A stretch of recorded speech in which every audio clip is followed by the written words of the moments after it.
ISKCON में लोगों को बहला फुसला के उनको लेके आते हैं और उनको बोलते हैं कि अपना ब्रह्मचर्य जीवन यहाँ पे स्टार्ट करिए। बहला फुसला के मतलब ब्रेन वॉश करते हैं। एग्जैक्टली। यस, हम लोग ब्रेन वॉश करते हैं क्योंकि जो एक इस्कॉन है जी वो एक बहुत वेल प्लान्ड बिजनेस है।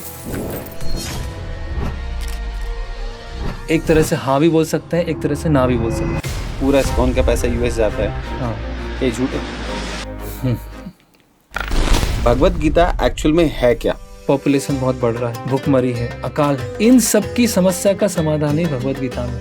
इस्कॉन में जन्माष्टमी को कैसे बनाया जाता है? इस्कॉन में जो जन्माष्टमी उत्सव है वर्ष का सबसे महत्वपूर्ण और सबसे बड़ा उत्सव है। इतनी स्पीड में सब जगह इस्कॉन खोलने की क्या जरूरत है? क्या वो किसी न किसी तरह हर जगह जाके एक सेल्फ आर्मी डेवलप कर रहे हैं? तो इस्कॉन जो उद्देश्य लेके निकला है वो हर गांव में, हर शहरों में, कस्बों में, महानगरों में और सबसे लास्ट में सबके हृदय में कृष्ण मंदिर बनना और भगवान कृष्ण का जो नाम है उसका प्रचार होना। जब कृष्ण जी ने जन्म लिया तो वो फिर सुप्रीम पावर कैसे बन गया? अभी भी इस्कॉन प्रॉपरली फेसबुक पे, इंस्टाग्राम पे एड चला के डोनेशन क्यों मांग रहा है? जो आपके इस्कॉन की भगवत गीता है, आप सब लोग इसको ही श्रेष्ठ बताते हैं, बट क्या ये जो दूसरी भगवत गीता है मार्केट में जितनी भी, क्या वो भगवत गीता खराब है? IIMs वाले, IITians वाले प्रॉपरली सिस्टम्स के साथ इसको चला रहे हैं। एक तरह से स्पिरिचुअलिटी के नाम पे पैसा कमाया जा रहा है। परित्राणाय साधूनां विनाशाय च दुष्कृतां धर्म संस्थापनार्थाय संभवामि युगे युगे।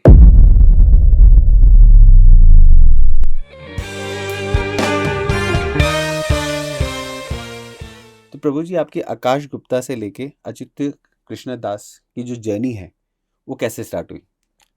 हरे कृष्णा। हरे कृष्णा। तो बचपन में मुझे बहुत सारे प्रश्न उठते थे।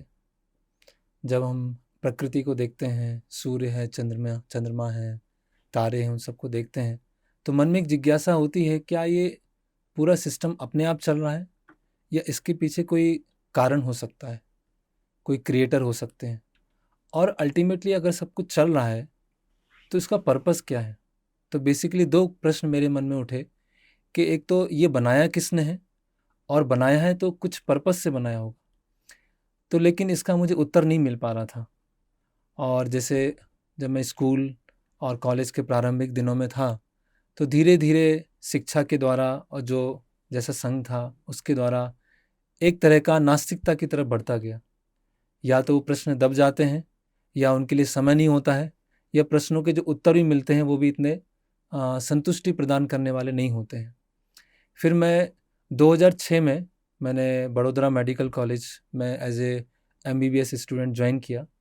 और जब मैं सेकेंड ईयर में था तो वहाँ इस्कॉन बड़ोदरा में कुछ भक्तों के कांटेक्ट में आया, उनके साथ रेगुलरली मिलता था। और पहले तो मुझे इतना विश्वास नहीं बैठ रहा था, लेकिन धीरे धीरे मैंने इस्कॉन के संस्थापक आचार्य श्रील प्रभुपाद जी की पुस्तकों को पढ़ा, विशेषकर भगवत गीता, श्रीमद् भागवतम, आत्म साक्षात्कार का विज्ञान। तो वो पढ़ने के बाद मुझे जो बचपन में प्रश्न सताते थे कि सृष्टि क्यों बनी है, इसके पीछे पर्पस क्या है, अगर हमको मनुष्य जीवन मिला है तो क्या जस्ट जैसे सब कुछ कर रहे हैं एक रैट रेस चल रही है उस तरह से चलता रहेगा या कुछ अलग पर्पस है, तो सारे उत्तर मुझे मिलना चालू हो गए। तो मेरा धीरे धीरे कन्विक्शन बढ़ा और 2012 में MBBS कंप्लीट करते समय मैंने पूरी श्रील प्रभुपाद जी की पुस्तकें पढ़ ली थी। और मैंने MBBS ज्वाइन इसीलिए भी किया था क्योंकि समाज का एक स्तर पे हित कर सकूं, कल्याण कर सकूं। लेकिन भगवत गीता और शास्त्रों के माध्यम से मैंने समझा कि अगर हमें सेवा करना है तो सेवा का आधार क्या होना चाहिए। पहले हमें उन व्यक्तियों की वास्तविक समस्या को समझना होगा। जब हम समस्या को समझ पाएंगे तब उसके प्रॉपर ट्रीटमेंट को समझ पाएंगे। तो मुझे भगवत गीता वो मिली और 2013 में मैंने फुल टाइम ब्रह्मचारी इस्कॉन में ज्वाइन किया। और कई वर्षों से मैं युवा प्रचार में था, लगभग 2020-21 तक। और 2020 से मैं इस्कॉन भोपाल का भी एज ए टेम्पल प्रेसिडेंट सेवा कर रहा हूँ जी। और ये जो नाम है अच्युत कृष्ण दास, तो पहले आकाश गुप्ता था जी। वो एक ये बहुत टिपिकल नेम है ये वाला आपका। जी वो भौतिक नाम था और माता पिता के द्वारा प्रदान किया हुआ था। तो जब हमारी दीक्षा होती है, दीक्षा मतलब दूसरा जन्म होता है जी। पहला जन्म होता है माता पिता के द्वारा जी। और दूसरा जन्म होता है गुरु और शास्त्रों के द्वारा। जी। गुरु हमारे आध्यात्मिक पिता हैं और शास्त्र हमारी माता है, वेद माता। तो गुरु हमको नाम प्रदान करते हैं, आध्यात्मिक नाम, अच्युत कृष्णदास। अच्युत जो है एक कृष्ण का नाम है, भगवत गीता के प्रारंभ में आता है, तो अच्युत कृष्ण है उनका, मैं दास हूँ। अभी जैसे आपने अपनी स्टोरी बताई बहुत सारांश में कि आप कैसे आप एक स्टूडेंट लाइफ से इस्कॉन लाइफ तक आप पहुंचे। जी। जब ये चीज़ें हुई तो आपके घर वालों ने इसका विरोध नहीं किया? क्योंकि जनरली हमने ये बोला जाता है, मतलब मैंने कुछ वीडियोस देखे जी। जिसमें कुछ लोगों ने क्लैरिफिकेशन भी दिए हाँ, कि हाँ। इस्कॉन में लोगों को बहला फुसला के उनको हुँ, लेके आते हैं और उनको बोलते हैं कि अपना हुँ, ब्रह्मचर्य जीवन यहाँ पे स्टार्ट करिए। हुँ। तो क्या सच है? बहला फुसला के मतलब ब्रेन वॉश करके, एग्जैक्टली। ये तो ये नई बात नहीं है। हम्म। श्रील प्रभुपाद जब अमेरिका में प्रचार कर रहे थे, तो इस्कॉन के लिए कोर्ट केस फाइल हुआ था अमेरिका में कि इस्कॉन जो है यूथ्स का ब्रेन वॉश करता है। तो प्रभुपाद जी से पूछा गया कि क्या हमारा आंदोलन ब्रेन वॉश करता है? तो प्रभुपाद जी ने अलग अलग समय पे आंसर दिया कि ब्रेन वॉश करने के लिए पहले ब्रेन होना चाहिए, तब तो हम वॉश करेंगे। तो ये ब्रेन गिविंग मूवमेंट है, पहला ये है। और दूसरा कि यस, हम लोग ब्रेन वॉश करते हैं, क्योंकि ब्रेन में इतना सारा गंदगी भरा हुआ है, पहले उसको अच्छे से हटाएंगे, साफ करेंगे, उसके बाद हम प्रॉपर नॉलेज डालेंगे। तो पहला आपका क्वेश्चन ये था कि माता पिता ने विरोध किया क्या? तो धीरे धीरे मैं अपने पेरेंट्स को भी इस्कॉन से इंट्रोड्यूस कर रहा था, वो भी चीज़ों को समझ रहे थे। और इस्कॉन संस्था में कोई भी चीज़ ऐसा नहीं कि थोपी जाती है। आप भगवत गीता पढ़िए, चैंटिंग कीजिए, प्रसाद लीजिए, भक्तों का संग कीजिए, आप खुद समझिए, खुद एक थॉटफुल पर्सन बनिए, इंडिपेंडेंटली थॉटफुल, शास्त्रों के अनुसार आप देखना चालू कीजिए। तो ऐसा नहीं है कि कुछ बहला फुसला के या कुछ, कभी कभी ऐसा सुनने में आता है कि प्रसाद में कुछ मिला दिया जाता है जिससे दिमाग व्यक्ति का खराब हो जाता है। तो माता पिता धीरे धीरे जुड़ने लगे, उन्होंने भी पढ़ा, भक्तों का संग लिया और सपोर्टिव।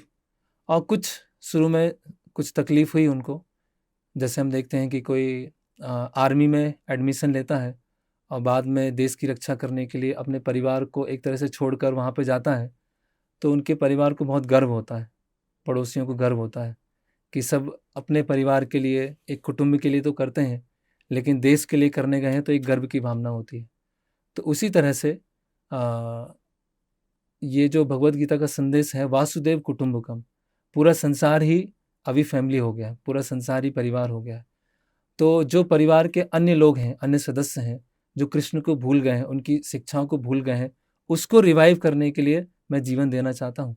तब मैंने उनको ये समझाया, तो धीरे धीरे वो समझे और आज भी बहुत अच्छे से वो प्रैक्टिस कर रहे हैं, सेवाएं कर रहे हैं, जुड़े हुए हैं।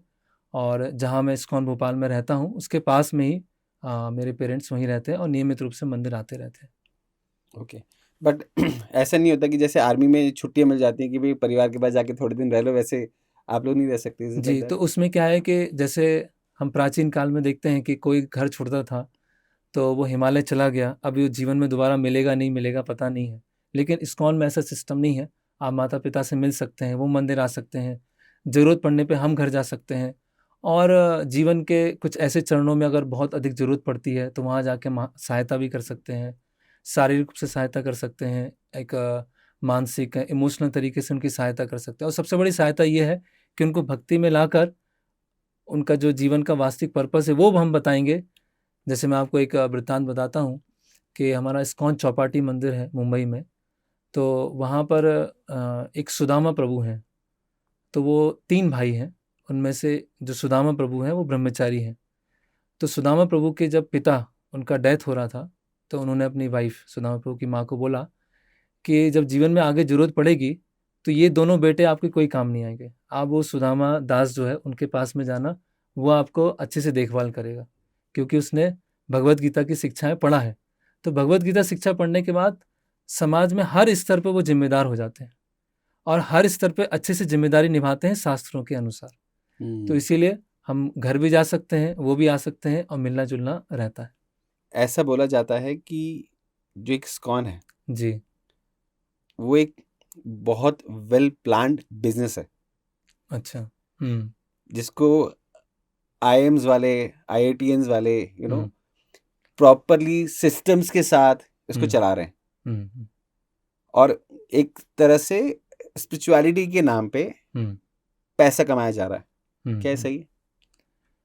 तो इस क्वेश्चन के अलग अलग लेवल पे आंसर हो सकते हैं। सबसे पहले वेल प्लान्ड सिस्टम।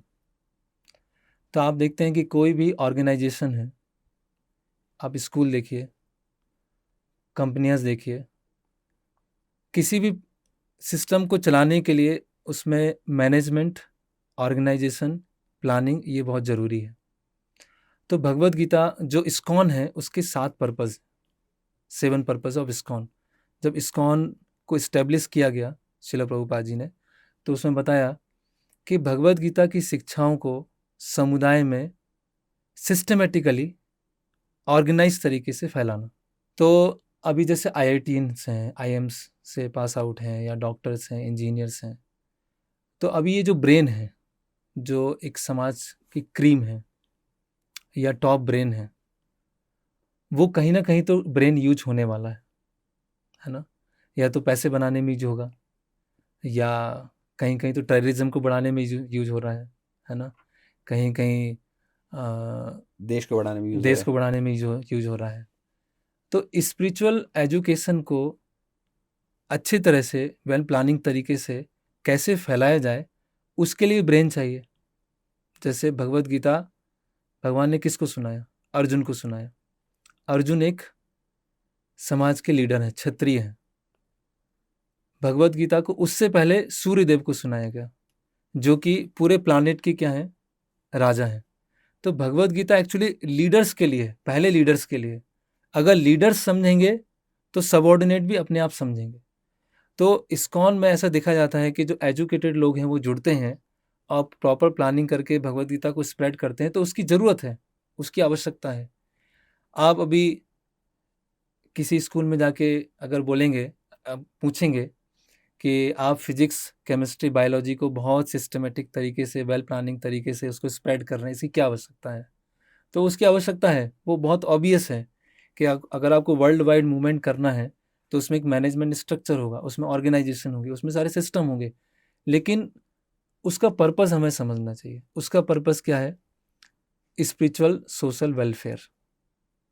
इसीलिए प्लानिंग की आवश्यकता है। और दूसरा, क्या ये बिजनेस है? तो एक तरह से हाँ भी बोल सकते हैं, एक तरह से ना भी बोल सकते हैं। बिजनेस किस तरह से है ये? कि जो भी चैरिटी से लक्ष्मी आ रहा है, पैसा आ रहा है, वो लक्ष्मी नारायण की सेवा में लग रहा है। पर बोलते हैं कि इस्कॉन वाले कुछ भी लेखा जोखा शेयर नहीं करते किसी के साथ कभी भी। अगर ऐसा कहीं से आपको प्रश्न आया है तो कम से कम वो हमारे इस्कॉन भोपाल आ सकते हैं, उनको हम पूरा अकाउंट्स दिखा देंगे। और अगर उनको और डाउट है तो हम उनको मुंबई भी ले चल सकते हैं, वहाँ पूरा अकाउंट्स हम उनको बैलेंस शीट दिखा सकते हैं कि कितना पैसा आया है, कहाँ पे गया है, कहाँ से एक्सपेंस हुआ है। तो ये जो बोला जाता है कि जो पूरा इस्कॉन का पैसा यूएस जाता है, हाँ क्या ये झूठ है? हाँ, एक तरह से झूठ है। और अगर इस्कॉन का पैसा इतने वर्षों से यूएस जा रहा है, तो क्या हमारी भारत की सरकार चुपचाप बैठी रहेगी 50 साल से, और वो कुछ केस फाइल नहीं करेगी, कोई कार्रवाई नहीं करेगी? कि इतने सारे देशवासियों को पता है या इतने लोगों को पता है कि इस्कॉन का पैसा बाहर जा रहा है, और जो हमारा फाइनेंस डिपार्टमेंट है गवर्नमेंट का, वो चुपचाप बैठा हुआ है कि कुछ नहीं हो रहा है। तो इसीलिए ये इस तरह से लूज कमेंट्स या आती रहती हैं। तो अगर किसी को समझना है सिंसियरली, तो इस्कॉन मंदिर आए, वहाँ हमको सब कुछ बताएंगे। तो अगर मैं मानूं कि इस्कॉन के पास बहुत पैसा है, तो अभी भी इस्कॉन प्रॉपरली फेसबुक पे, इंस्टाग्राम पे एड चला के डोनेशन क्यों मांग रहा है? अभी मैंने एक रिसेंटली में ऐड देख रहा था जो कि इस्कॉन द्वारका का है, जी और उस द्वारका मंदिर के लिए प्रॉपरली फेसबुक पे सिस्टमेटिकली एड्स रन हो रहे हैं और जी उसमें डोनेशन मांगा जा रहा है। जी। तो एक्चुअली इस्कॉन का जो मैनेजमेंट है, शिला प्रभुपाद जी ने डिसेंट्रलाइज रखा है, लोकल मैनेजमेंट रखा है। जैसे इस्कॉन भोपाल है, तो यहाँ आने वाले समय में मंदिर बनेगा, तो उस मंदिर के लिए जो पैसा है वो बाहर से नहीं आएगा। बाहर से मतलब ना तो भोपाल के बाहर से आएगा, ना इंडिया के बाहर से आएगा। जो भोपाल वासी होंगे, जो मंदिर से जुड़े होंगे, जो इंस्पायर्ड होंगे, वो मंदिर निर्माण के लिए पैसा देंगे। तो जहाँ भी अलग अलग मंदिर बने हैं, वो पैसा कहाँ से आया है? वो लोकली आया है, या वहाँ की शिक्षाएं से वो इंस्पायर्ड हुए हैं। मायापुर, बॉम्बे और वृंदावन, ये जो 3 प्रोजेक्ट हैं वो इंटरनेशनल प्रोजेक्ट हैं, उसके लिए पैसा सभी जगह से आता है, चाहे वो भारत में हो चाहे भारत से बाहर हो। अभी आपने बताया इस्कॉन द्वारिका, जी। ठीक है, इस्कॉन द्वारिका, दिल्ली का जो द्वारका वो है, हाँ, वहाँ का बोल रहा हूँ मैं। तो मेजॉरिटी जो पैसा वहाँ पर भी आएगा, वहाँ के जो प्रीचर्स हैं उनसे जो इंस्पायर्ड हैं वो उसमें दान देंगे, वो उसमें सहयोग करेंगे। जो द्वारिका मंदिर से इंस्पायर्ड होंगे वो उसमें देंगे। और कुछ कुछ इंटरनेट के माध्यम से अभी अलग अलग टूल्स हैं, उस टूल का यूज करके डोनेशन कलेक्शन किया जाता है। लेकिन पर्पज़ ये नहीं कि डोनेशन कलेक्शन करके बस हो गया, उसके साथ में शिक्षाओं को भी प्रदान किया जाता है।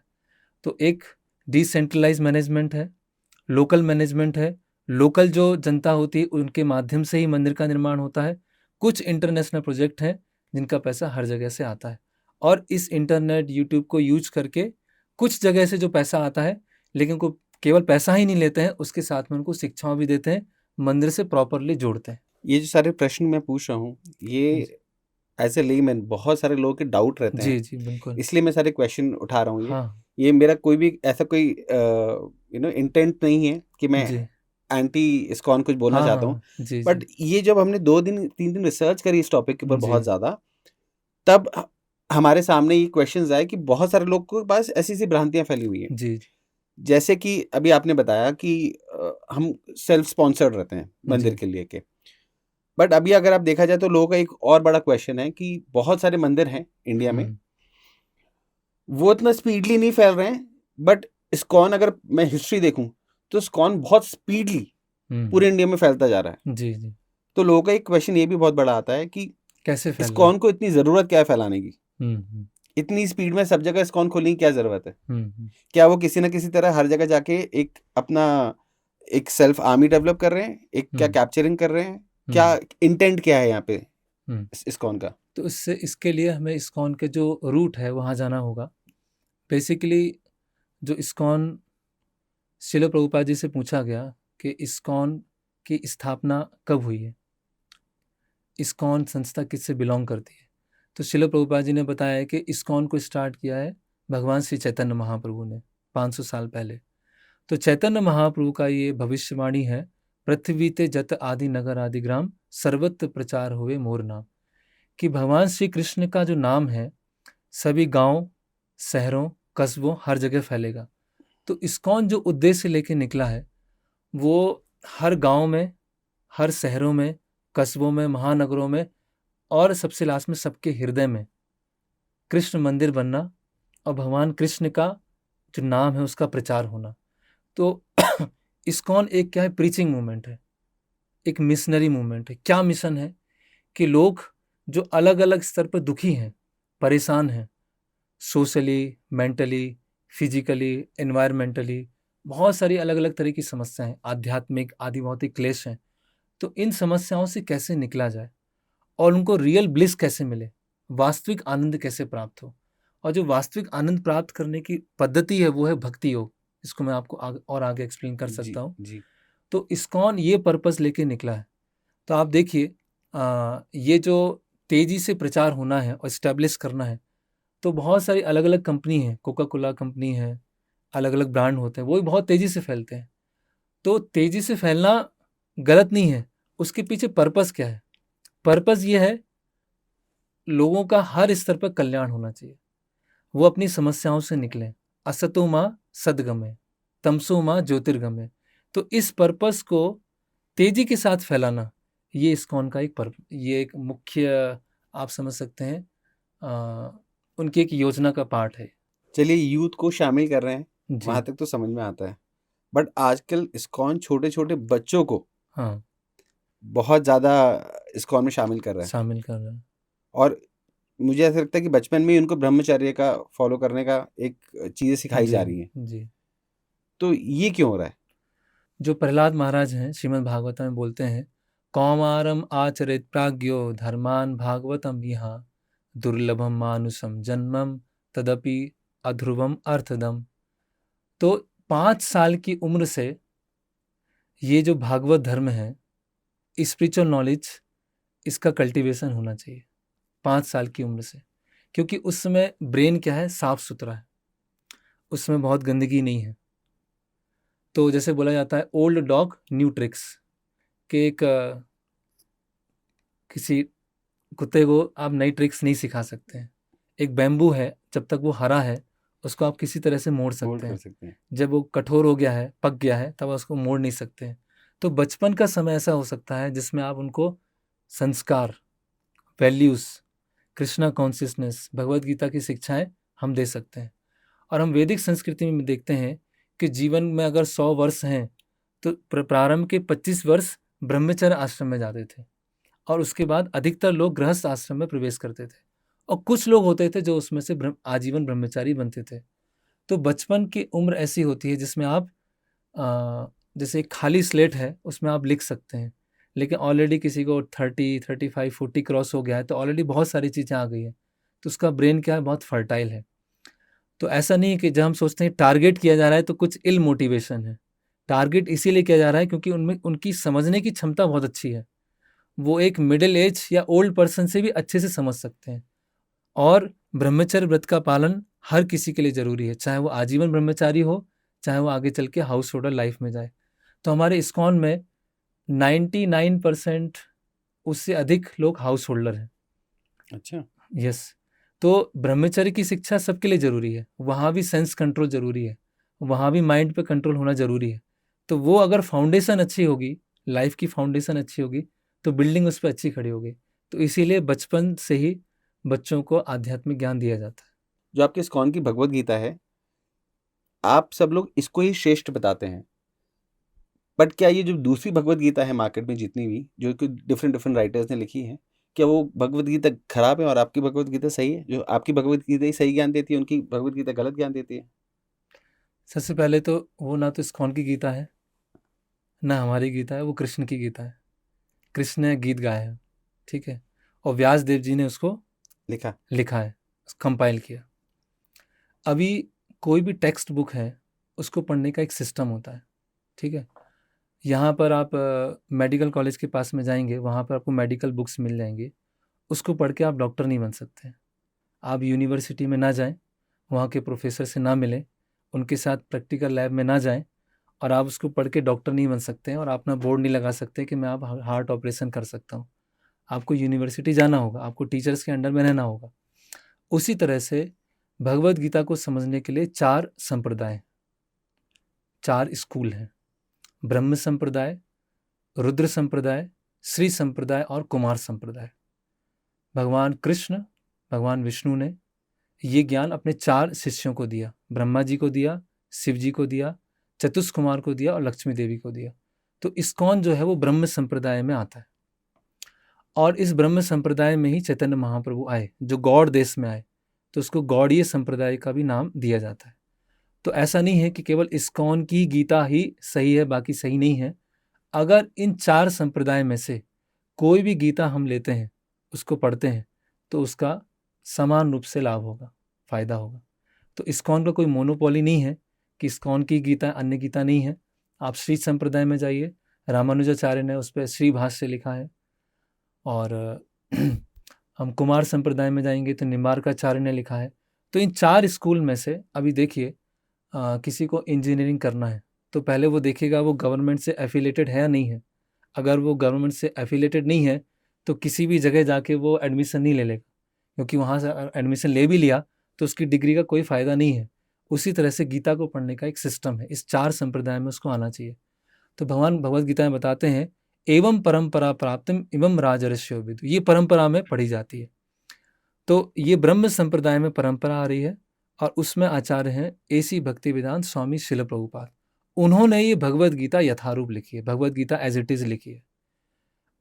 और 4 संप्रदाय में जो गीता लिखी गई है वो भी पढ़ सकते हैं। इन 4 संप्रदाय के अलावा जो भी गीता है वो स्पेकुलेशन और मन की केवल उपज हो सकती है, क्योंकि कोई टीचर भगवत गीता कब पढ़ा सकता है, जब वो खुद स्टूडेंट रहा हो, और वो जो टीचर है जिससे पढ़ा है वो भी कभी स्टूडेंट होना चाहिए, और जिनसे पढ़ा है वो भी स्टूडेंट होना चाहिए। तो जब ये गुरु शिष्य परंपरा होगी, कृष्ण और उसी में व्यासदेव आते हैं, उसी में मध्वाचार्य आते हैं, उसी में चैतन्य महाप्रभु आते हैं, जब उस परंपरा में हम पढ़ेंगे तो गीता हमें प्रॉपर समझ सकते हैं। तो ऐसा नहीं है कि इस्कॉन की मोनोपोली है। आप 4 संप्रदाय में जो गीता है उसको पढ़ के आप गीता का पूरा लाभ ले सकते हैं। तो अगर आपके हिसाब से कृष्ण जी ही सुप्रीम है, तो फिर ब्रह्मा जी और शिव जी का क्या? क्योंकि कुछ लोगों की मान्यता ये है कि उन्होंने सृष्टि बनाई थी हम्म, और आपके हिसाब से कृष्ण जी ने बनाई थी, हम्म। तो क्या सही है? किसने क्या बनाया एग्जैक्टली? तो आपने बोला कि आपके अनुसार कृष्ण सुप्रीम है, तो मैं मेरे हिसाब अगर से नहीं, इस्कॉन के हिसाब से। हाँ इस्कॉन के हिसाब से, जी। तो अगर मैं आपसे क्वेश्चन करूं कि आपके हिसाब से भारत के प्राइम मिनिस्टर कौन है? अभी तो मोदी जी हैं। तो ये प्रश्न ही अपने आप में सही नहीं है।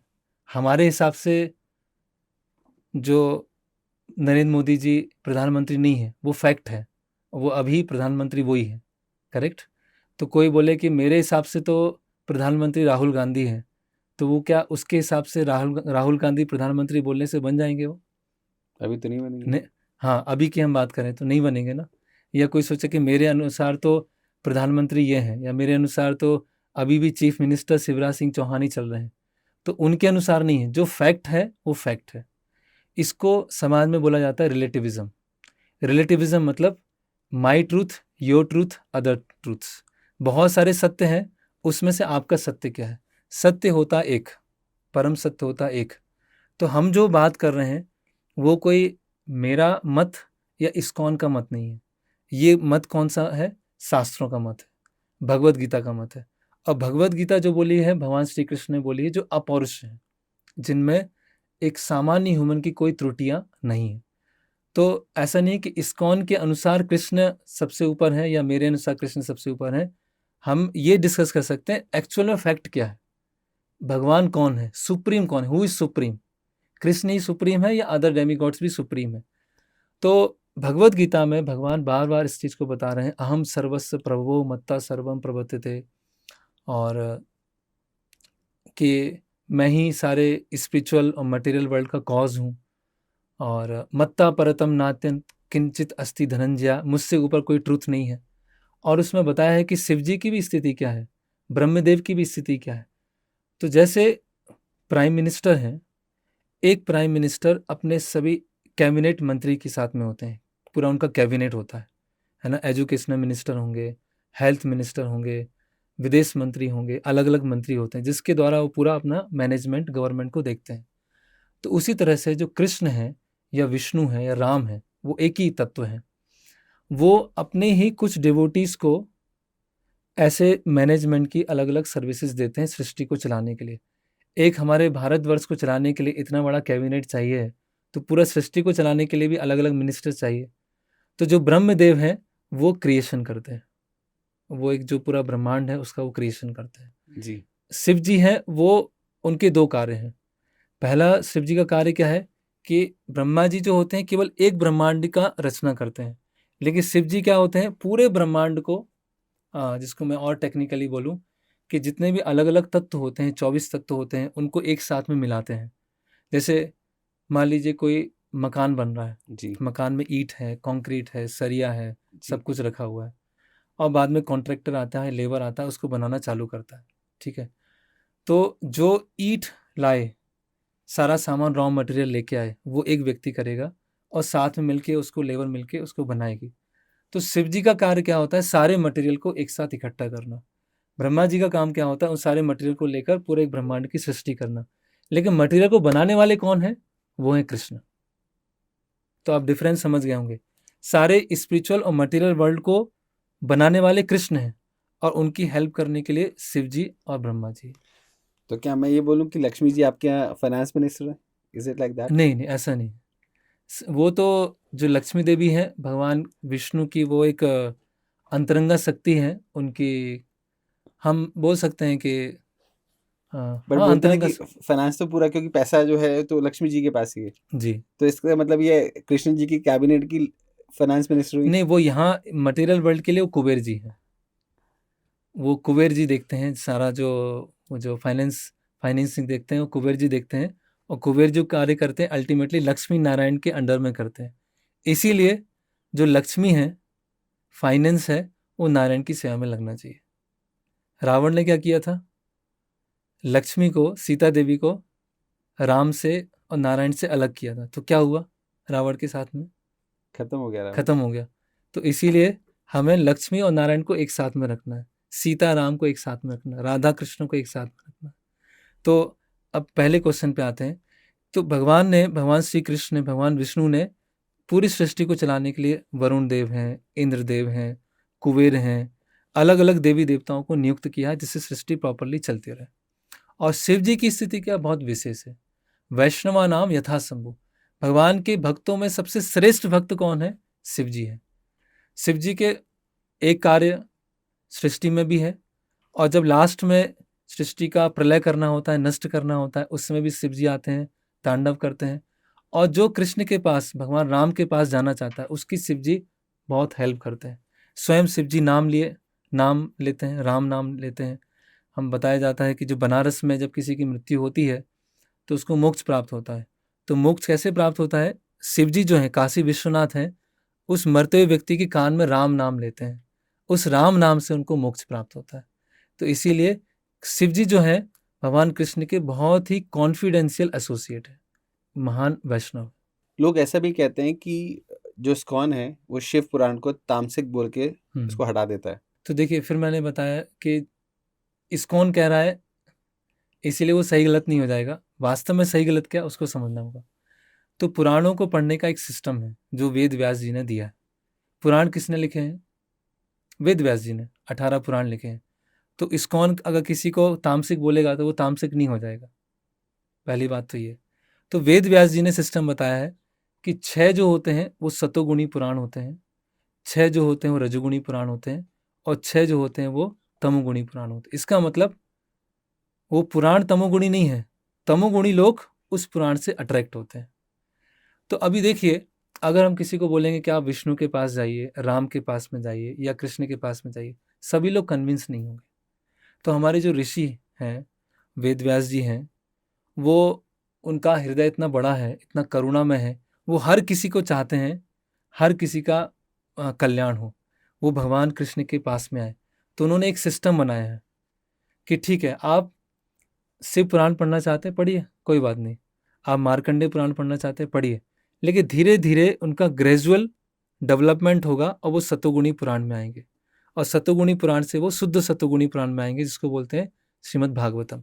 तो व्यास देव जी ने एक रूल बताया है कि जो सात्विक पुराण है और जो तामसिक पुराण है, इसमें अगर कॉन्ट्राडिक्शन आता है तो सात्विक पुराण की ऑथोरिटी ऊपर रहेगी तामसिक पुराण से। तामसिक पुराण मतलब वो तामसिक नहीं है, उससे जो अट्रैक्ट होते हैं वो तामसिक प्रवृत्ति के।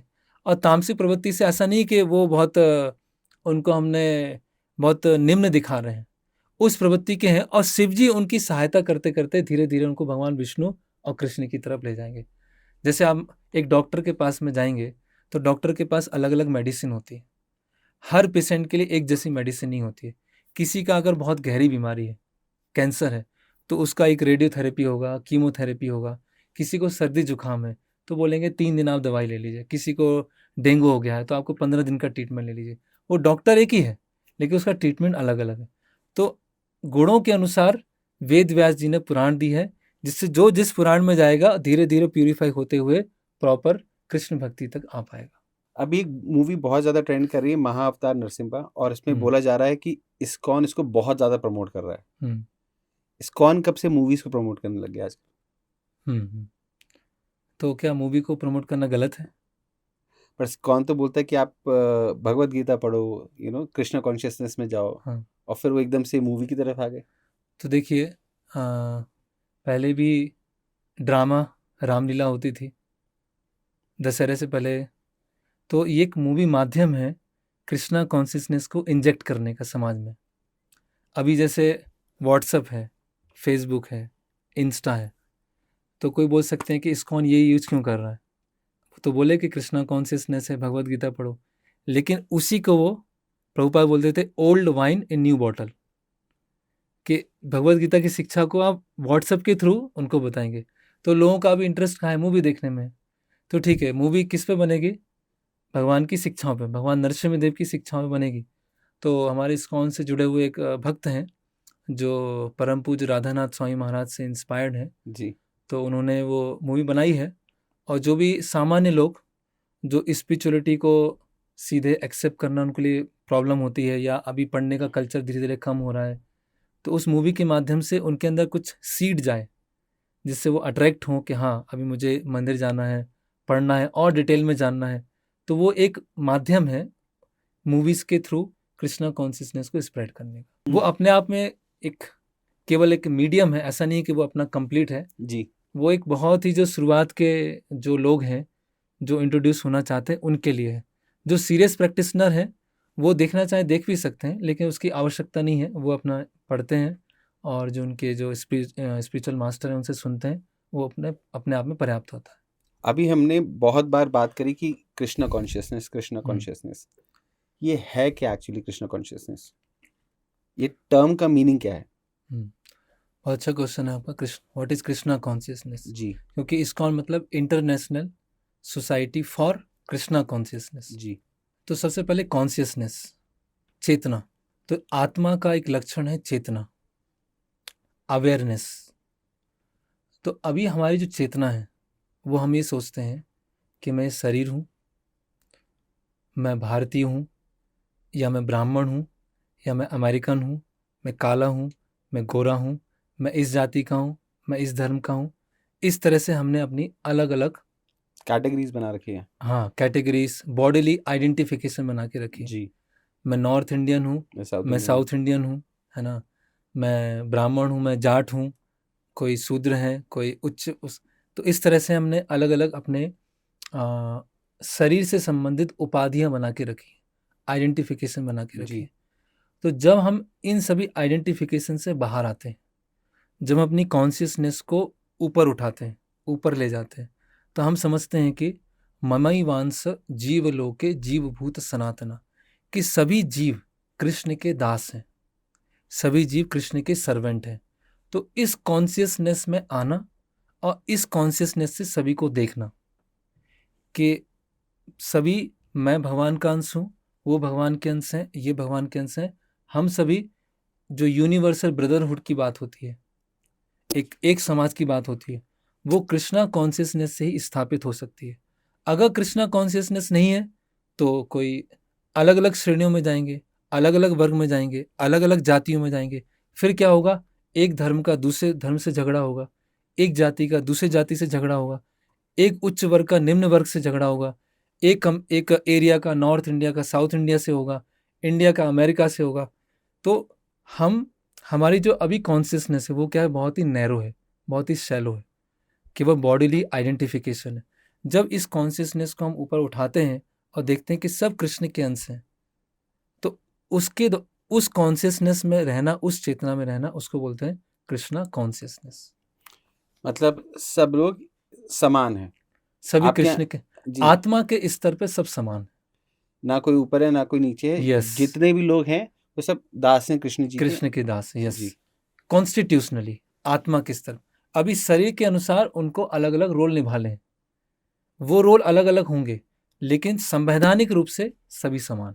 अब अगर मैं कृष्णा कॉन्शियसनेस की बात ही करूं जी, तो ये कृष्णा कॉन्शियसनेस इस्कॉन में कहाँ से शुरू होती है? तो कृष्णा कॉन्शियसनेस कैसे प्रारंभ होती है? तो कृष्णा कॉन्शियसनेस के लिए कोई प्रीवियस क्वालिफिकेशन नहीं चाहिए। वो बच्चे भी हो सकते हैं, वृद्ध भी हो सकते हैं, मिडिल एज भी हो सकते हैं, एजुकेटेड भी हो सकते हैं, अनएजुकेटेड भी हो सकते हैं, गांव से भी हो सकते हैं, शहर से भी हो सकते हैं, आदिवासी भी हो सकते हैं, हर तरह के लोग आ सकते हैं। इसके लिए कोई प्रीवियस क्वालिफिकेशन नहीं चाहिए। तो जब वो मंदिर आते हैं, भगवान के दर्शन करते हैं, बेसिक भगवत गीता फिलॉसफी समझते हैं और भगवान का नाम लेते हैं, हरे कृष्णा कृष्णा कृष्णा हरे हरे, हरे राम राम राम हरे। इस माध्यम से वो इस्कॉन में उनका एडमिशन हो गया। ना तो कोई प्रीवियस क्वालिफिकेशन चाहिए, ना बहुत सारी फॉर्मेलिटीज चाहिए इस्कॉन से जुड़ने के लिए, कृष्णा कॉन्शियसनेस से जुड़ने के लिए। ये हमारी नेचुरल सिचुएशन है। तो कृष्णा कॉन्शियसनेस से जुड़ने के लिए मुझे दीक्षा लेना जरूरी है? कृष्णा कॉन्शियसनेस में इंट्रोड्यूस होने के लिए और इंट्रोड्यूस होने के बाद हमारे जीवन में कोई मार्ग निर्देशक होना चाहिए। जैसे आप कॉलेज जाएंगे, यूनिवर्सिटी जाएंगे, आप पढ़ सकते हैं, अटेंड कर सकते हैं, लेकिन आपको एक पर्सनल काउंसलिंग की ज़रूरत होगी, एक गाइड की ज़रूरत होगी। उसी तरह से भगवान ने सिस्टम बनाया है। भगवान श्री कृष्ण के भी गुरु थे सांदीपनि मुनि, भगवान राम के भी गुरु थे वशिष्ठ जी। तो जब भगवान ने स्वयं गुरु एक्सेप्ट किए हैं, उनसे दीक्षा ली है, उसी तरह से इस्कॉन में दीक्षा मतलब दीक्षा, दी मतलब दिव्य ज्ञान, क्षा मतलब क्षय होना। तो दीक्षा के समय हमारे सारे जो एक्यूमुलेटेड सिंफुल एक्टिविटीज़ हैं, पाप हैं, वो सब नष्ट हो जाते हैं। तो कहने का मतलब क्या है, सेंट्रल पॉइंट है, हम किसी गुरु के निर्देशन में भगवत गीता सीखने के लिए स्वेच्छा से उनको समर्पित होते हैं। तो भगवत गीता को व्यवहारिक रूप में समझने के लिए हमें एक टीचर और गुरु की आवश्यकता है, और गुरु के साथ जो फॉर्मल संबंध बनता है वो दीक्षा के माध्यम से बनता है। दीक्षा लेने के बाद अगर हमको कुछ जैसे बाहर के काम है या बाहर की चीज़ें हम कर रहे हैं, कोई नौकरी में है, तो नौकरी के साथ भी कोई दीक्षा ले सकता है? बिल्कुल। जो एक कॉमन मिसकॉन्सेप्शन है कि दीक्षा मतलब सब कुछ छोड़ना पड़ेगा, ऐसा बिल्कुल नहीं है। जैसे मैंने बताया कि 99% लोग तो जो गृहस्थ हैं, जो हाउस होल्डर्स हैं, जॉब करते हैं, बिजनेस करते हैं, अलग अलग कार्य करते हैं। बेसिकली आपका एक स्पिरिचुअल इंस्टीट्यूशन में आपका एंट्री हो गया है, आप एक गुरु के मार्ग निर्देशन में आ गए हैं। जो भी अपना कार्य कर रहे हैं उसको कार्य को करते रहिए, और साथ साथ में भगवत गीता को, शिक्षा को समझिए। तो ये दीक्षा का अर्थ ये नहीं है कि हमें सब कुछ छोड़ देना है, जो भी हमारे पास में है उसको भगवान से जोड़ना है। बट जैसे भी आपने बोला कि आप काम के साथ साथ भी दीक्षा लेके जी, आप आगे बढ़ सकते हैं लाइफ में। यस, बट दीक्षा लेने के बाद आपके रूल्स रेगुलेशन बहुत ज़्यादा टफ हो जाते हैं, जैसे कि आप प्याज नहीं खा सकते, लहसुन नहीं खा सकते, जी, नॉन वेज नहीं खा सकते, हम्म, कोई मदिरा सेवन नहीं कर सकते, स्मोकिंग हम्म, नहीं कर सकते, चाय कॉफ़ी तक नहीं पी सकते, हम्म, राइट, गैम्बलिंग नहीं कर सकते। हम्म, फिर और फोर्थ रूल जो है कि हम्म, एक्स्ट्रा मैरिटल अफेयर्स नहीं होने हम्म, चाहिए। आप अपनी मैरिड वुमेन जो भी आपकी है उनके हम्म, साथ ही रह के आप वंश को बढ़ाने के लिए आप वंश को उसमें बढ़ा- आप काम कर सकते हैं। तो फिर इतने सारे रूल्स रेगुलेशन के साथ कोई इंसान कैसे सर्वाइव कर पाएगा? हम्म। तो अभी देखिए, दीक्षा के समय हरे कृष्ण महामंत्र के जप करना, 16 माला करना, और 4 नियमों को फॉलो करना। तो एक नियम है नशा नहीं करना है, जिसमें शराब है, फिर चाय कॉफ़ी भी है। तो बेसिकली ये चाय कॉफ़ी जो है, उसमें कैफीन, जी एक इस तरह का कैफीन होता है जी जी जी जो एक ब्रेन के लिए एडिक्टिव होता है। जी आपने सुना होगा भुज में भूकंप आया था, 2000 या 2001 में भूकंप आया था। जी जी जी तो बहुत सारे लोगों ने बोला कि भुज के भूकंप को देखने के बाद मुझे भगवान से विश्वास ही उठ गया। तो उस समय हमारे एक भक्त हैं, उन्होंने एक आर्टिकल निकाला, अर्थ क्विक या टी क्विक। उन्होंने बताया कि पूरे भारत के जितने लोग हैं, अगर एक दिन चाय नहीं पिए, जितने उतने करोड़ रहे होंगे, एक दिन चाय नहीं पिए, तो उससे जो पैसा बचेगा, उससे भुज में जो भूकंप आया है उसका पूरा भरपाई हो जाएगा। तो ये जो चाय कॉफ़ी है वो ब्रिटिशर्स इंट्रोड्यूस करके गए हैं। जी हम लोग तो दूध, छाछ, दही ये सब पीते थे और जी शरीर बहुत हष्ट पुष्ट होते थे, हाँ जी है ना। जी और भगवत गीता में बताया है कि जो स्पिरिचुअल नॉलेज लेने के लिए आप में सतोगुण होना चाहिए, मोड ऑफ गुडनेस होना चाहिए। जब आप गुडनेस में होते हैं तब आप ऐसे विषयों को समझ पाते हैं। जब आप इग्नोरेंस में होते हैं, मोड ऑफ इग्नोरेंस, तमोगुण में होते हैं, तब इन विषयों को समझना बहुत मुश्किल मुश्किल हो होता है। जाता है। तो इसीलिए हेल्थ की दृष्टि के देखें तो एडिक्टिव इफेक्ट होता है, और स्पिरिचुअल दृष्टिकोण से देखें तो ये हमें तामसिक तरफ ले जाता है। इसीलिए नशा को निषेध बताया गया। और हम वैसे भी देखें, अगर सोशल लेवल पर देखें, आज हमारे भारत सरकार अलग अलग तरह से प्रयास कर रही, नशा मुक्ति का प्रयास कर रही है। जी यूथ जो नशा मुक्ति होना चाहिए, तो सबसे पहले तो जो शराब का जो लाइसेंस है उसी को बंद हो जाना चाहिए। जब वो बंद होगा तब तो नशा मुक्ति होगी। बट इंडिया के पास बहुत सारे रेवेन्यू आता है ना, जो इंडियन गवर्नमेंट है हाँ, इन सब चीज़ों से उसके बाद बहुत बड़ा एक रेवेन्यू जाता है। देखिए रेवेन्यू के लिए और भी बहुत सारी चीज़ें हैं, टूरिज्म भी है, और काफ़ी चीज़ें हैं जो रेवेन्यू से जनरेट हो सकता है। तो अगर हमको रेवेन्यू भी चाहिए है और साथ में नशा मुक्ति भी चाहिए है, तो वो कैसे होगा? यस, मैं ऐसा उसको ब्लंटली नहीं बोलना चाह रहा कि उसको बैठ के चिंतन करना चाहिए कि जब इतनी बड़ी समस्या आ रही नशा मुक्ति, और यहाँ पर हम हर जगह हर कोने पर एक शराब की दुकान है, तो कैसे हम एक्सपेक्ट कर सकते हैं कि नशा मुक्ति भी हो जाएगा और शराब की दुकानों के लिए लाइसेंस भी हो जाएगा। आप देखिए, जब कोविड के बाद में मार्केट जब खुला था, तो सबसे अधिक भीड़ जो थी वो कहाँ थी? शराब की दुकानों पे थी। तो देख सकते हैं कि लोगों का जो सोचने का स्तर है, कार्य करने का स्तर, वो कहाँ पे पहुंच चुका है। तो ये जो 4 नियम इस्कॉन में हैं, जो बताए जाते हैं, वो कम से कम हम एक बेसिक ह्यूमन लेवल पे आए, कम से कम उस स्तर पे आए। उसके बाद एक साफ दिमाग से एक गुडनेस में आकर भक्ति को, कृष्णा कॉन्शियसनेस को समझने का प्रयास करें। अब ऐसे मीट ईटिंग है, जी ठीक है, जी मैं खुद MBBS में था, जी तो हमें बहुत स्पष्ट रूप से पढ़ाया गया था एक वेजिटेरियन डाइट के क्या बेनिफिट्स होते हैं और नॉन वेजिटेरियन डाइट के क्या बेनिफिट्स होते हैं। तो उसमें बहुत सारे ऐसी चीज़ थी कि अ, जो नॉन वेजिटेरियन डाइट हैं, जो एनिमल्स लेते हैं, उनका जो पीएच होता है, स्टमक का जो पीएच होता है, बहुत हाई, बहुत एसिडिक होना चाहिए। हमारा इतना एसिडिक नहीं होता है।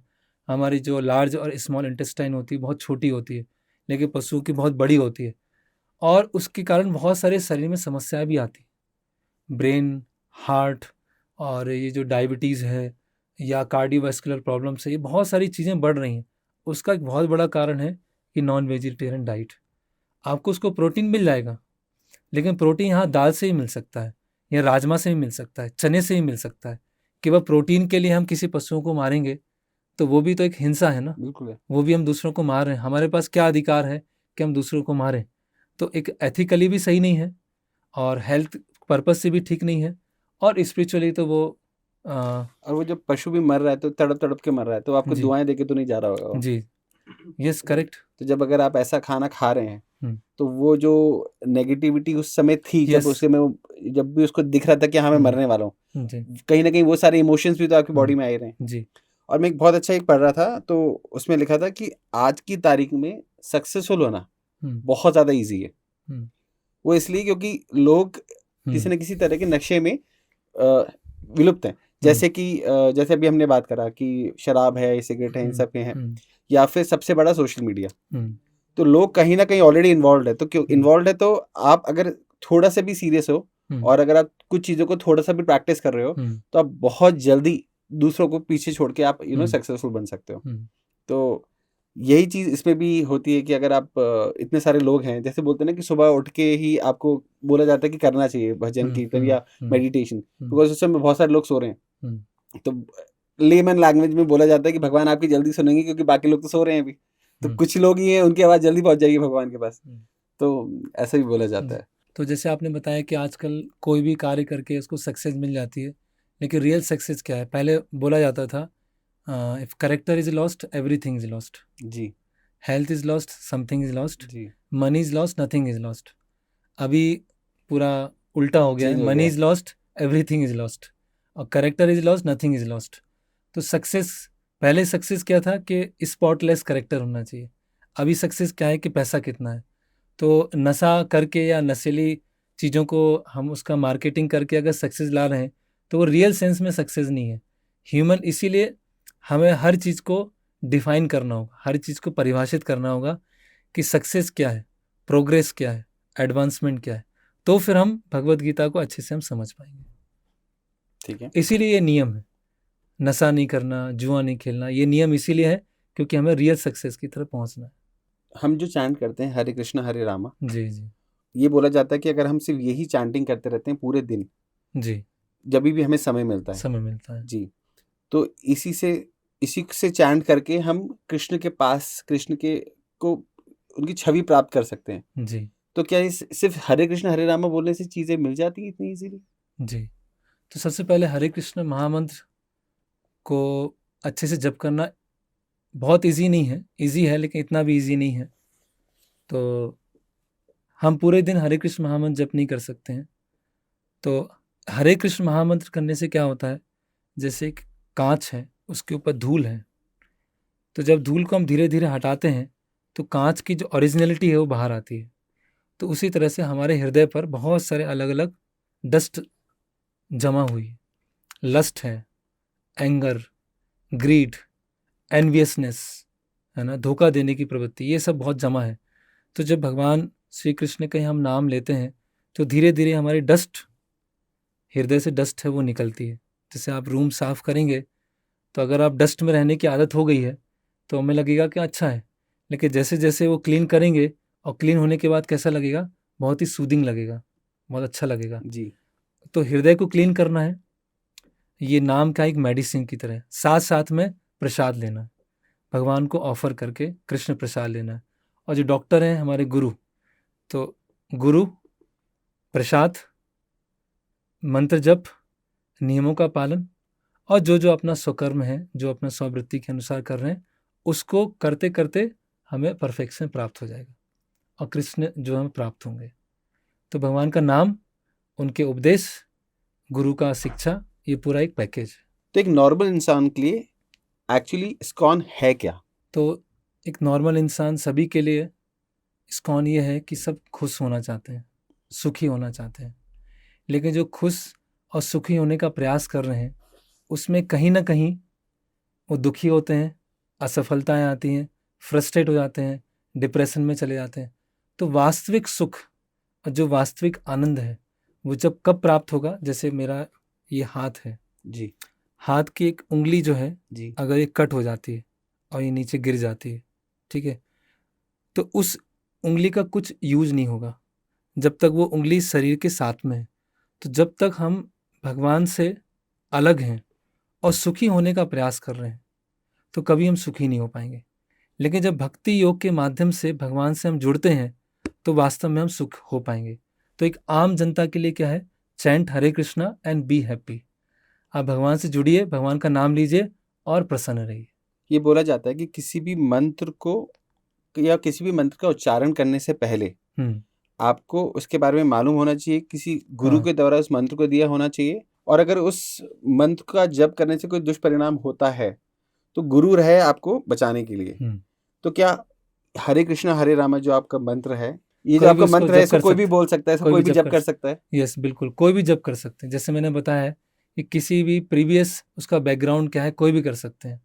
हमारे इस्कॉन के मंदिर सभी जगह हैं, चाहे वो मुस्लिम कंट्रीज़ हों, अमेरिका, यूरोप, भारत में भी अलग सभी जगह हैं, सभी प्रांत में है, गांव-गांव में है। तो इसके लिए कोई क्वालिफिकेशन नहीं चाहिए, वो जप करें। जैसे एक बच्चे को पता नहीं है कि आग जलाएगी, तो वो हाथ आग में डालेगा तो वो जल जाएगा। तो अगर किसी को महामंत्र के बारे में पता भी नहीं है तो भी उस पर असर करेगा। लेकिन इसका मतलब नहीं है कि प्रॉपर ट्रेनिंग की ज़रूरत नहीं है। उस ट्रेनिंग के लिए फिर गुरु की आवश्यकता होगी। प्रारंभ में वो किसी भी तरह नाम ले, यहाँ तक कि मजाक में भी ले। अरे हरे कृष्णा वाले तो कुछ भी करते रहते हैं, हरे कृष्णा वाले कुछ भी करते, कुछ में उनके पास कोई काम धंधा नहीं। कोई अगर उनको निरादर करते हुए भी ले तो भी वो नाम क्या करेगा? असर करेगा। लेकिन धीरे धीरे परफेक्शन में पहुंचने के लिए, हृदय के शुद्धिकरण के लिए हमें गुरु की आवश्यकता होगी। तो प्रीवियस क्वालिफिकेशन नहीं चाहिए, पहले कुछ भी, उसके लिए कोई रूल्स और रेगुलेशन नहीं, हर कोई कृष्ण मंत्र जप कर सकता है। ये चैतन्य महाप्रभु ने इजीली अवेलेबल करा दिया। अभी तक हमने जितनी भी इस्कॉन के ऊपर बात करी, हमने बहुत सारे मिथ्स बस्ट करें कि लोग क्या क्या इस्कॉन के बारे में सोचते हैं, क्या क्या भ्रांतियां हैं समाज में इस्कॉन को लेके, क्या क्या गलत फहमियां इस्कॉन को लेके, इसलिए सारे क्वेश्चन हमने इसमें इन्वॉल्व करे। जी अब इस्कॉन का जो सबसे बड़ा पार्ट है भगवत गीता। जी जी। भगवत गीता एक्चुअल में है क्या? भगवत मतलब भगवान, गीता मतलब गीत, सॉन्ग ऑफ गॉड। ये कृष्ण का एक गीत है। तो जब कुरुक्षेत्र का युद्ध होता है, तो अर्जुन अपने सामने अपने सगे संबंधियों को देखते हैं, और उसके कारण वो ऐसी स्थिति में आते हैं, जिन्होंने इतने सारे युद्ध किए हैं और आज तक कोई युद्ध नहीं हारे हैं। वो इतने ज़्यादा परेशान हो जाते हैं कि कैसे मैं युद्ध करूं, है ना, कर्तव्य विमूढ़ हो जाते हैं। तो भगवान श्री कृष्ण भगवत गीता के माध्यम से आत्मा के कर्तव्य क्या होते हैं, शरीर के क्या कर्तव्य होते हैं, उनको समझाते हैं। और अंततः भगवत गीता में बताते हैं, सर्वधर्मान परित्यज्य माम एकम शरणम व्रजा अहम त्वं सर्व पापेभ्यो मोक्षयिष्यामि मा शुचा। कि सभी तरह के तथाकथित धर्मों को छोड़कर मेरी शरण में आओ।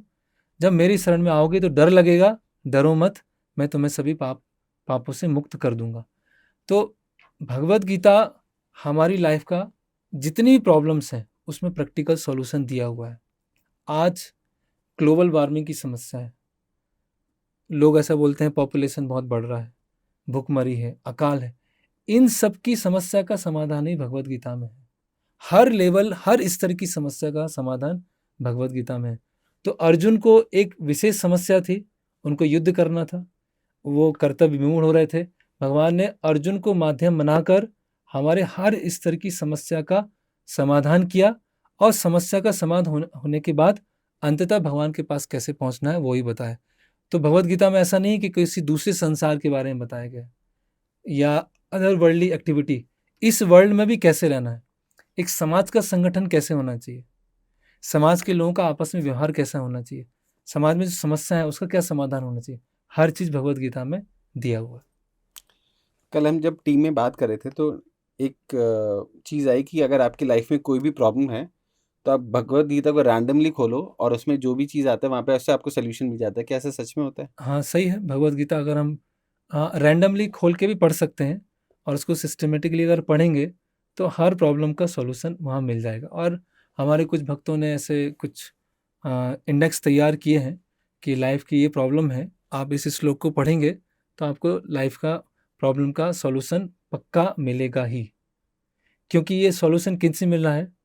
जिनके अंदर कोई फॉल्ट नहीं है, भगवान कृष्ण के अंदर अपौरुष हैं, जिनमें किसी भी तरह का फॉल्ट नहीं है। वो जैसे मान लीजिए आज फ़ोन ख़राब होता है या इलेक्ट्रिक इक्विपमेंट्स रखे हुए हैं वो ख़राब होते हैं, तो हम किसी एक्सपर्ट के पास में जाएंगे कि ये खराबी क्यों है, एक लेमैन की तरह इसको ठीक नहीं कर पाएंगे। तो अल्टीमेटली पूरा जो क्रिएशन बना है, ह्यूमन लाइफ मिला है, उसमें जो भी प्रॉब्लम्स हैं उस सब का सॉल्यूशन भगवत गीता से मिल जाएगा।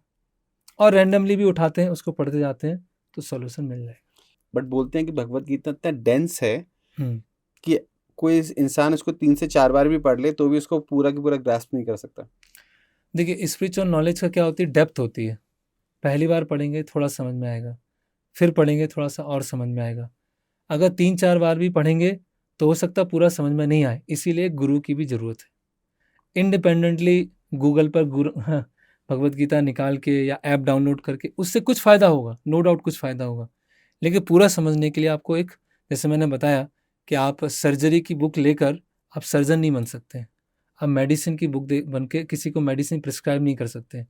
उसी तरह से भगवत गीता पढ़ के कुछ स्तर पे आप समझ सकते हैं, लेकिन आपको पर्सनल काउंसलिंग की भी ज़रूरत होगी। तो एज ए इंडिविजुअल अगर मैं अपनी बात करूं, आज अगर मैं भगवत गीता को अच्छे से समझना चाहता हूं तो क्या पैटर्न्स हैं जो मुझे फॉलो करना चाहिए, क्या स्टेप्स हैं जो मुझे फॉलो करना चाहिए?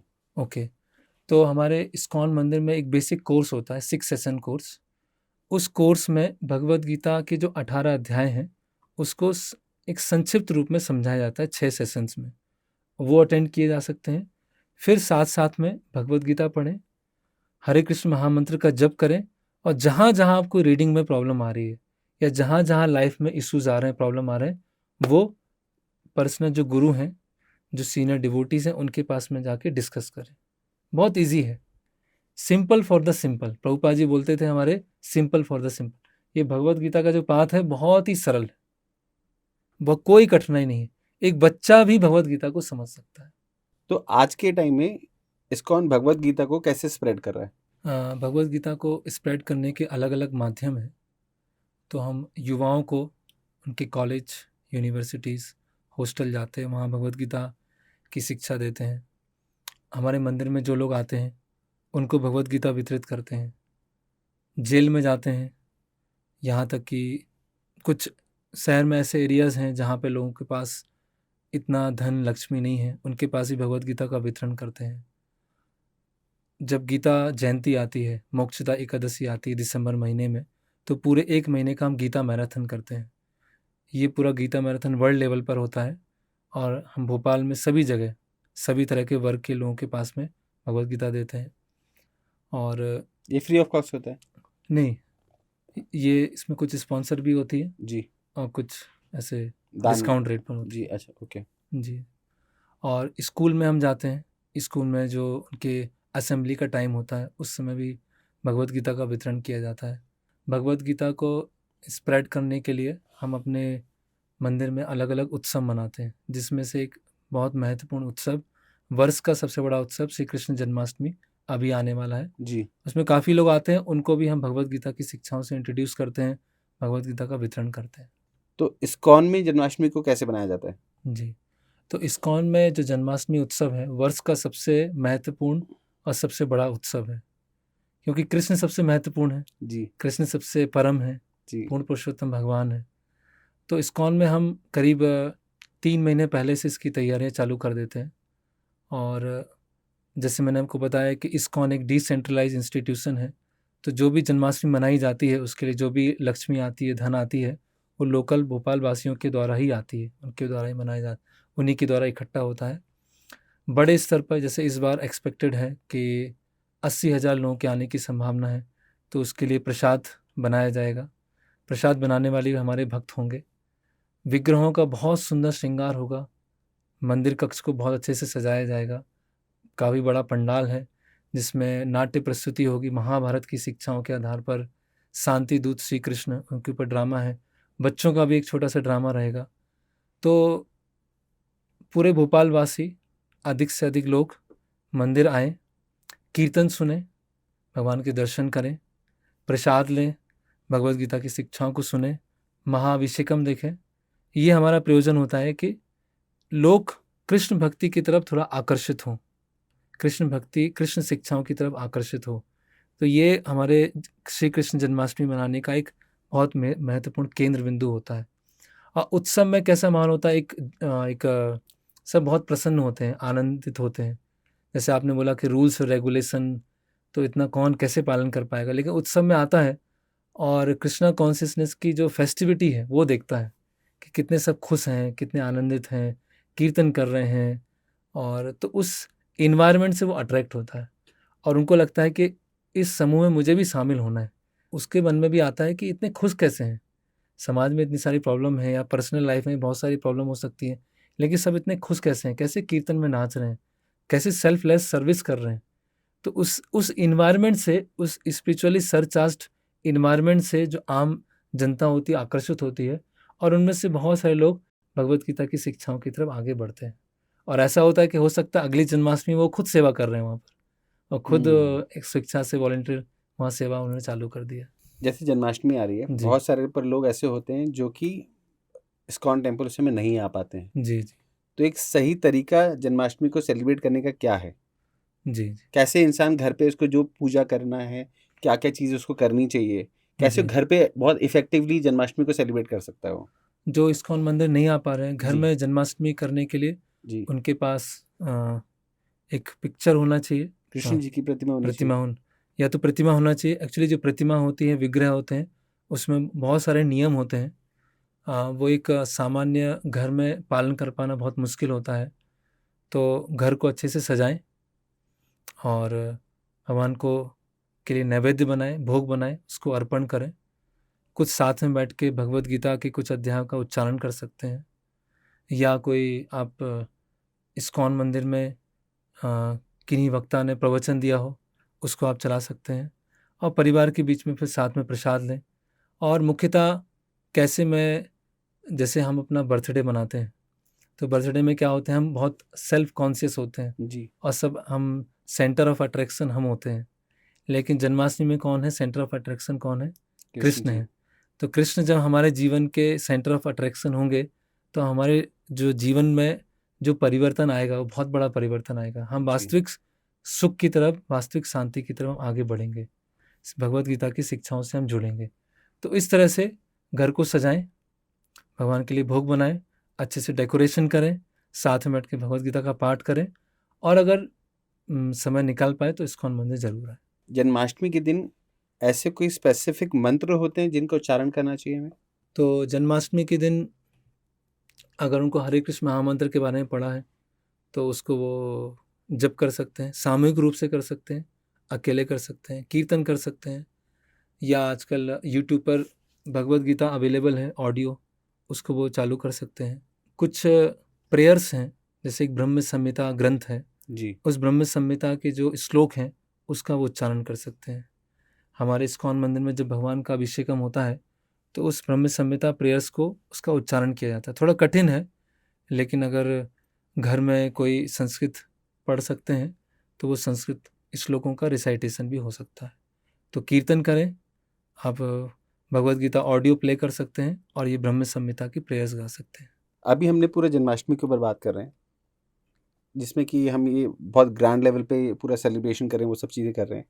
पर यहाँ पे मेरा एक क्वेश्चन है कि जब कृष्ण जी ने जन्म लिया हम्म, तो वो फिर सुप्रीम पावर कैसे बन गए? क्योंकि ओके अगर सुप्रीम पावर हैं तो उनको जन्म लेने की क्या जरूरत थी? जी। तो सूर्य जो है वो कहाँ से उदय होता है? ईस्ट से। ईस्ट से। तो ईस्ट ने क्या सूर्य को जन्म दिया? नहीं, वो डायरेक्शन है। वो डायरेक्शन है। और सूर्य अस्त कहाँ पे होता है? वेस्ट में। तो वेस्ट में जाने के बाद सूर्य खत्म हो गया क्या? नहीं। तो उसी तरह से भगवान जब भगवान का जन्म कैसे होता है मैं थोड़ा सा आपको बताऊंगा। एक्चुअली जन्म शब्द ठीक नहीं है। कैसे अपीयर होते हैं, कैसे डिसअपियर होते हैं।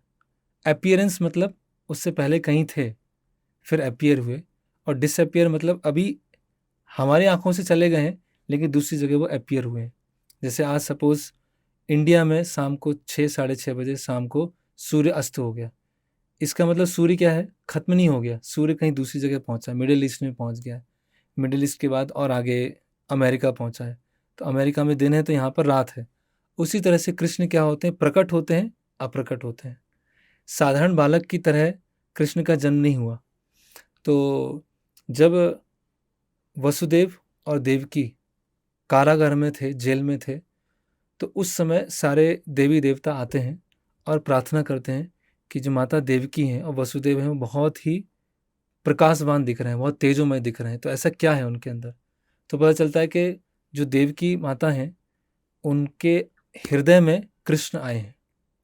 वसुदेव के हृदय से देवकी के हृदय में जाते हैं और देवकी के हृदय से देवकी के गर्भ में आते हैं। और वही जो गर्भ में है वो चतुर्भुज विष्णु के रूप में प्रकट होते हैं। और वसुदेव और जो देवकी हैं उनसे प्रार्थना करते हैं, क्या हमारे पुत्र के रूप में आ रहे हैं, कितने भाग्यशाली हैं। तो कहीं भी आपने किसी भी मैटरनिटी होम में या किसी भी हॉस्पिटल में देखा होगा कि माता पिता, अब बच्चे का जन्म होने वाला है और माता पिता बच्चे को पहले देख रहे हैं, उनसे प्रार्थना कर रहे हैं, वो अब तो मेरे माँ जय बोलने माता। की। तो ऐसा नहीं। तो भगवान का जन्म कर्म च में दिव्यम ये जानती तत्वता, कि भगवान का जन्म और कर्म क्या है? दिव्य है। जैसे सूर्य है, ईस्ट से आता है, वेस्ट में चला जाता है और कहीं चला है, उसी तरह से भगवान चूज करते हैं ये मेरे माता पिता होंगे। हमने चूज नहीं किया कि मेरे माता पिता ये होंगे। हमारे जो लॉज ऑफ कर्मा है, लॉज ऑफ नेचर है, उससे माता पिता आए। लेकिन भगवान कृष्ण चूज करते हैं कि वसुदेव और देवकी मेरे माता पिता होंगे। तो कोई भी भगवान का जन्म क्या है? बहुत दिव्य है, ट्रांसीडेंटल, एक साधारण जन्म नहीं है। तो इसीलिए इस जन्माष्टमी उत्सव को सेलिब्रेट किया जाता है कि भगवान जैसे माता देवकी और वसुदेव के माध्यम से प्रकट हुए, उसी तरह से भगवान हमारे हृदय में भी प्रकट हो, समाज में शिक्षाओं के रूप में प्रकट हो। इसीलिए जन्माष्टमी उत्सव मनाने का एक कारण। मैंने जो जनरली सुना है कि कभी भी जब सोल किसी भी बॉडी में आती है हम्म, तो जो भी उसके आधे अधूरे कर्मा रहते हैं उसके हिसाब से वो अपनी सोल को, हाँ, सोल जो है अपनी बॉडी को चूज करती है। चूज करती है। हाँ। तो फिर इधर आप बोल रहे हो कि कृष्ण जी ने इधर चूज किया तो चूज किया तो चूज इसीलिए किया, परित्राणाय साधुनाम विनाशाय च दुष्कृताम धर्म संस्थापनार्थायम संभवामि युगे युगे। तो भगवान जो माता देवकी और वसुदेव को चूज किया अपने मिशन को कंप्लीट करने के लिए, उनके जो डिवोटीज हैं उनको प्रोटेक्ट करने के लिए, जो डीमंस हैं उनको संहार करने के लिए और धर्म की स्थापना करने के लिए। तो भगवान अपने मिशन को एक लेके आते हैं, उस मिशन को अपने डिवोटीज के माध्यम से उसको कंप्लीट कराते हैं, पूरा करते हैं। कुरुक्षेत्र का युद्ध करना था तो कुरुक्षेत्र में युद्ध में सब लोग एक साथ मिले, जरासंध को मारा, कंस को मारा, शिशुपाल को मारा। तो भगवान अपने भक्तों को प्रोटेक्ट करते हैं और असुरों को मारते हैं। तो मैंने जैसे बताया कि कृष्ण एक मिशन लेके आते हैं कि जो डिवोटीज हैं उनको प्रोटेक्ट करते हैं और डीमंस होते हैं उनको संहार करते हैं। तो ये श्री कृष्ण बुक है, लीला पुरुषोत्तम भगवान। जी। इसमें 90 स्टोरीज हैं, पास टाइम्स हैं, जिसमें वृंदावन, द्वारिका, मथुरा, कुरुक्षेत्र सब के बारे में बताया गया है। तो भगवान श्री कृष्ण के बारे में एक्चुअल जानने के लिए, है ना, कोई इसमें अपना मत नहीं है। श्रीमद् भागवतम स्क्रिप्चर्स के अकॉर्डिंग इसमें बताया गया है। तो कैसे भगवान जन्म लेते हैं मैंने तो आपको बहुत शॉर्ट में बताया, कुछ मिनट में बताया है। तो इसके शुरू के 4-5 चैप्टर पढ़ेंगे तो जन्माष्टमी के दिन पढ़ सकते हैं। जन्माष्टमी के दिन इसको पढ़िए और तो रियल कृष्ण का जन्म क्या हुआ है और कैसे हम उसको फॉलो कर सकते हैं, इससे पता अब वो चलेगा। पूरी चीज इमेजिन कर पाएंगे, समझ पाएंगे, देख पाएंगे कि एग्जैक्टली क्या क्या हुआ था, सीक्वेंस ऑफ इवेंट्स क्या क्या यस हुए थे उस यस दिन। जी जी, कैसे घटनाएं हुई थी और किस परिस्थिति में भगवान प्रकट हुए थे, और ये हमारा जो एक रियल लाइफ से क्या कनेक्शन है वो हम समझ पाएंगे। ये बुक मुझे लगता है कि सबको एक बार जरूर पढ़नी चाहिए और मुझे, मैं भी टाइम निकाल के इसको फॉर श्योर जी जी पढ़ूंगा। तो थैंक यू सो मच प्रभु जी, आप आए, आपने जी समय निकाला, और समय निकाल के आपने इतनी सारी चीज़ें बताई इस्कॉन को लेके। एज ए लेमन बहुत सारे लोगों को इस्कॉन के बारे में इतनी सारी चीज़ें नहीं मालूम, जी बहुत सारे मिसकंसेप्शंस हैं। जी तो इसलिए अगर आज भी कोई इस्कॉन से जुड़ना चाहता है तो एक बार सोचता है वो कि क्या मुझे जुड़ना चाहिए, जी क्या मेरा जुड़ना सही है, जी एथिकली सही है या नहीं है। जी तो ये चीज़ें प्लस जो आपने चीज़ें बताई कृष्ण कॉन्शियसनेस को लेके, क्योंकि मुझे लगता है कि ये भी बहुत सारे लोगों को एग्जैक्टली मालूम ही नहीं है कि कृष्ण कॉन्शियसनेस है क्या। So thank you so much for coming, thank you so much for throwing light on these topics, thank you very much. आपको भी धन्यवाद, आपकी टीम को धन्यवाद। और बेसिकली मैं यही बताना चाहूँगा कि अगर किसी चीज़ में मिसकॉन्सेप्शन होते हैं, कंट्रोवर्सी होती है, तो उसको गहराई में समझने का प्रयास करें, वहाँ जाकर मिलने का प्रयास करें, वहाँ क्या एक्टिविटीज़ चलती हैं, तो जो मिसकॉन्सेप्शन है या मिथ्स जो बनी हुई हैं उसका स्पष्टीकरण मिल सकता है। तो इस पॉडकास्ट के माध्यम से काफ़ी कुछ क्लियर हुआ है। बिल्कुल किया हुआ है। जी जी, हाँ, तो आपको भी धन्यवाद जी, देना चाहूँगा। हरे हरे कृष्णा, कृष्णा। हरे कृष्णा हरे कृष्णा कृष्ण कृष्ण हरे हरे, हरे राम राम राम हरे हरे। श्रील प्रभुपाद की जय, श्री गौर राधा वल्लभ भगवान की जय।